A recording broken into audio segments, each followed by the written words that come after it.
Today, I'll show you 3 features Cursor has just released that have completely changed how I work with AI. And at the end, I'll share with you my top 2 favorite features for advanced users and a few bonus tips. Let's go. Number 1, plan mode. Normally, when you ask an AI to build something, it jumps straight into writing code. But with plan mode, Cursor does something smarter. Let's have a look. I'll open the AI chat and paste the following prompt. Build a simple HTML page with an email input field and a sign-in button. On click, show success if the email is valid, otherwise shows the email is not valid. And instead of implementing, I'll click plan here and I'll let the agent plan it. It starts planning the next moves, planning the HTML creation. It would also probably ask me some clarifying questions. It would prepare a draft for me. I can review it and then we can implement it. And then the agent has created the following plan. Let's have a look together. Create a single file, HTML, with an email input and a sign-in button, a message area to show validation result. And in this case, the agent understood my prompt really well, so it didn't ask any follow-up questions.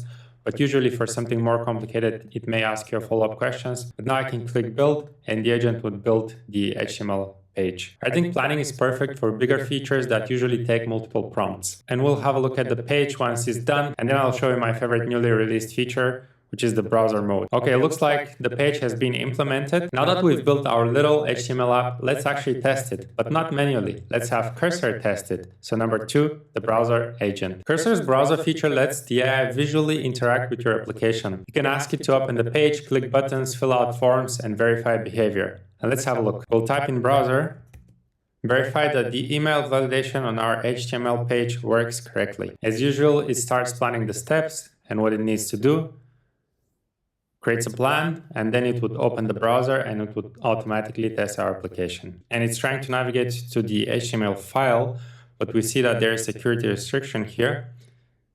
Cursor cannot directly open files. So what it's doing now is setting up a server so it can access the HTML file via browser through our server that it's going to start now. It wants to start a local server, as we've already assumed. I'm going to run the local server. So this browser window that Cursor has opened is currently controlled by Cursor. We can see the agent running on the right side, and we can see that the browser is running on the left side. The agent is already done with the work. All checks are passed, but we're not able to follow the steps because it's happened too fast. So I would like us to do that again, and then we'll observe together what happens. And it's rerunning the browser interactions. ABC as an email input, the email is not valid. I'm not doing anything. This is just the browser this is just Cursor controlling the browser.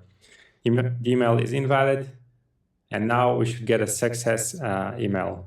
Success. And you can see that the browser tool of Cursor verified the correctness of our application. This feature is super useful for debugging, testing workflows, and so on, or implementing UI mockups, where you can upload an image and tell the browser to implement our page in the same style. Number 3, the new Cursor layout. Cursor recently introduced a new experimental layout designed for working with multiple agents.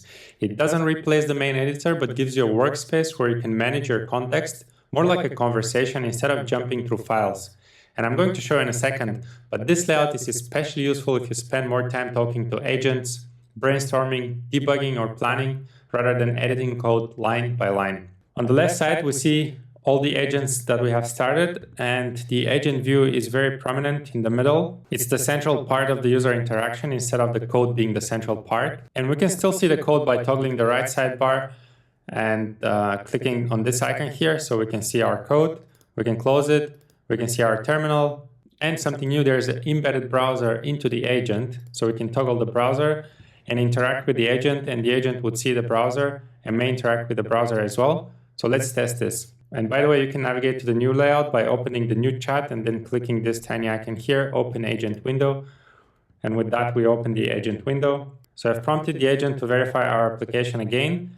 And in the browser, I've opened google.com. I think instead now it would open our application and it would start testing it. In this new layout, it seems like the agent prefers to use its own built-in browser instead of using the browser on my computer, but we'll verify this right now. It says that it has navigated to the page, and it actually did. We can see the browser changing, and we can see our application here.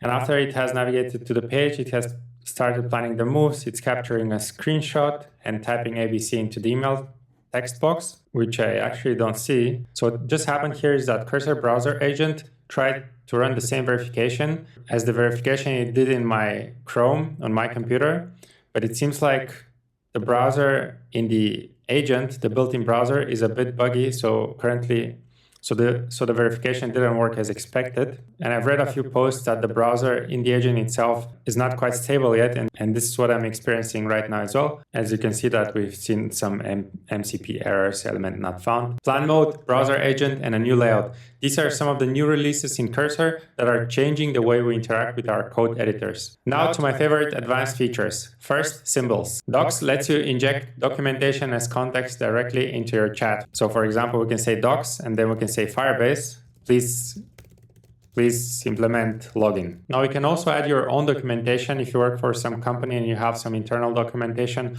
or some documentation that's not in Cursor already, although most of them are. You can say docs and then scroll to the very bottom and they say add new doc, and then you could add the link for the new documentation that you want to add. Again, maybe some internal documentation or some obscure library that is not documented in Cursor. And the doc would appear in Cursor settings, indexing and docs, and it should appear here. You can also add a doc via the button here or the button here, or as I show you by writing docs and then going to the very bottom of this and then clicking new documentation. The next symbol, past chats. You could say add past chats, and you can pull past discussions back into context. So in this way, if the chat gets very long, you can close it, open a new chat, and then say past chats, refer to the previous chat, and pull all the context into the new chat. If you need some up-to-date information from the internet, you can let Cursor search and say web, I don't know, what's the price of Bitcoin? But this is the symbol that you should be using in this case, @web.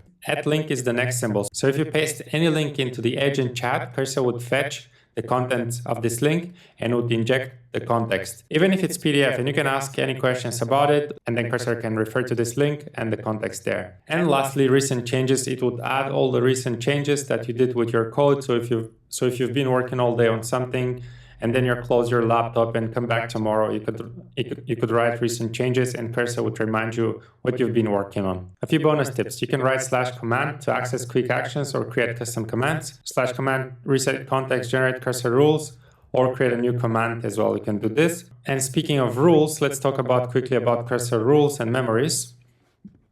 In Cursor settings, you can click rules and memories, and you can add a rule to customize Cursor. For example, talk to me like a clown. Another rule could be always use Tailwind to style my pages. And let's test the rules that we just created. I could ask, can you style my page a bit better? And you see, I'll first open HTML to see what's currently there, so I can apply Tailwind. So it understood that I would like to have Tailwind as a styling framework. And it's done with the work, and it said Hong Kong. I've swapped Tailwind and revamped the layout into a clean centered card. Honk if you want extra sprinkles like a fun header icon, subtle animations, and so on. So we can see that it uses Tailwind and also talks to me like a clown, but you can also use it to specify use snake case for my database fields or anything that comes to mind. And memories, what are memories? You can see all the memories here by clicking the button show next to saved memories. I currently don't have any.